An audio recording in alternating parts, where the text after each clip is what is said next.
I've got my strip ready to sew, the very first one. And before we begin, I want to give you a few words of encouragement. If there's one thing I regret about making my very first Lone Star, it's that I don't have a video of how many times I sewed this first seam, opened it up, discovered that my points did not match up, unpicked it, and did it again. I think I probably sewed that first seam at least 24 times. And I was frustrated, but I was totally determined. I really wanted to do it right. I thought that if I was going to make a Lone Star block, I could at least learn how to do it the right way. And so I did. I kept working at it, which is how I learned some of these little things about how I mark and how I pin and everything else. And here's what I want to encourage you. If you haven't made a Lone Star before, it's okay if this first seam doesn't work. It's okay if you unpick it 12 times. Work at it. It's worth getting it right. The next step is to begin sewing our strips together. So I have my first 2 strips here. I'm going to carefully line them up on the 1/4 inch seam allowance and sew my way down the seam very carefully. Try to watch closely as I approach those intersections of seams and make sure that at least on the top I'm sewing right through the center of that 1/4 inch that I marked, and that it's also staying lined up. And then just keep it lined up and carefully finish the seam.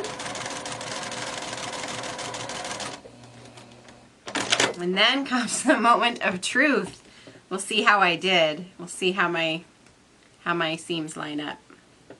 Looks like I did well here. Looks like I'm off by a thread or so there, and this one looks good too.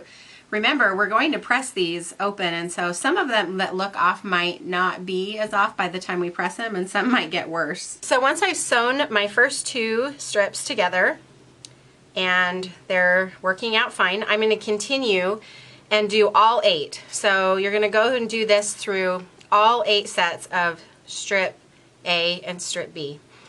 After that, you're going to pause and press. The reason I go through all of them instead of making one full diamond at a time is really just that I'm more efficient, and I find that repeating that same step and just doing all those seams makes me faster, and then at the end, all of a sudden the entire star is ready to go, and I love it.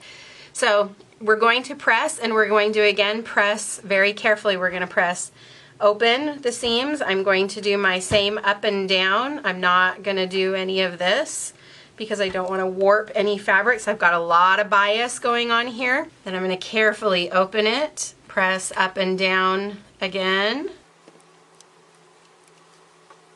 And I'm going to then turn it over. And I'm going to do the same thing I did on all of my individual strips. I'm going to press those seams open again. I kind of use the iron to help open it, but I don't set the iron down until it's ready to go. So when I open this up, it looks like my point here with the black is perfect. My point here with the white is off just a tiny bit, like 2 threads, and I think the black and white one is off a tiny bit too. Now to me, in the overall scheme of the whole star, I'm not going to worry about that. I don't think that that's going to be a problem, and it's not going to be a consistent problem throughout the entire star, but maybe I'm a little jaded because I've made so many. A little bit isn't going to be a problem. Now part of the reason this isn't a problem is because of the color and the gingham. If this black had been off, like this white is off, it would probably have bugged me and I would have unpicked it. Press the seams open again, press them all, go through. I'm going to do it again, do it with all 8 of them. And then the next step after that will be to take your strip, find strip set C. Gonna line those up. If you need another pin to remind yourself what you're doing, stick a pin in so you remember which sides you're marking. And I'm going to mark exactly the same way I did. I'm going to mark 1, 2, and 3 on these. I'm going to do that 8 times. Then I'm going to go through, mark these, same thing, and then I'm going to pin and sew exactly the same way that I did with the first 2 sets. And then we'll continue and do that with the 4th. So I'm going to get started getting my 2nd and 3rd strips put together. I'm finishing up the last of my 3rd strip. This is the 8th one, and I have an opportunity to point something out to you that might help you with some troubleshooting. As I pinned this last one together, I found that I've got a little bit of extra fabric here in the size of this gingham diamond compared to the one beneath it. And so I just wanted to let you know that the most important thing is to keep these 2 points aligned. So when you have this happen and you've got a little extra fabric, rather than just sew through it, just kind of try and spread it out throughout that diamond, so you've got not one big pucker, but kind of spread it out a little bit. Put a few extra pins in it to kind of help you distribute that fabric. If you can ease it into this diamond, it's going to turn out just fine, and there won't be any puckers, and once it's been quilted, you'd never notice. I'm going to go ahead and sew my last seam. This is sewing my 3rd strip, or strip C, to A and B.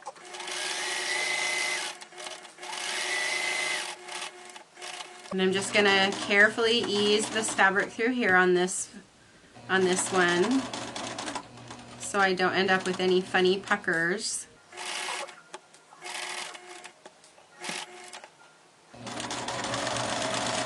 And then finish sewing that strip. And let's check it out and see how I did. So it looks like my points are pretty good. This one's off by a little bit. I could unpick that.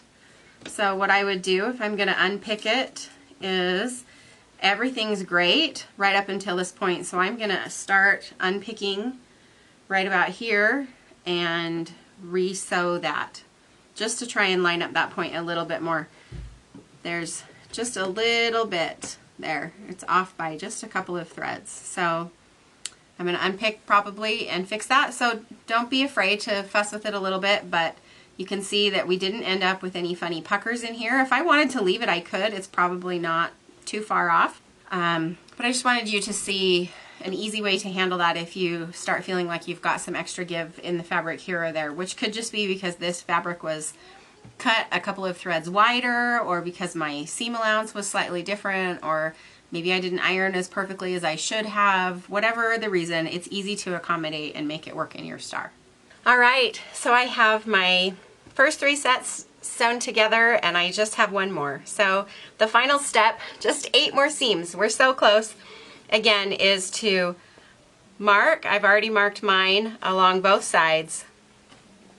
And then go ahead and carefully pin and sew the last one. When you've done those last 8 seams and everything has been carefully ironed and pressed open, then you will have the beginning of a beautiful Lone Star ready to go. So this is a really exciting part when you start to see your diamond coming together. I mean your star coming together with all these beautiful diamonds. So you are just a few seams away from being able to see what it will look like. And I'm really excited to see how my star is going to start to come together here.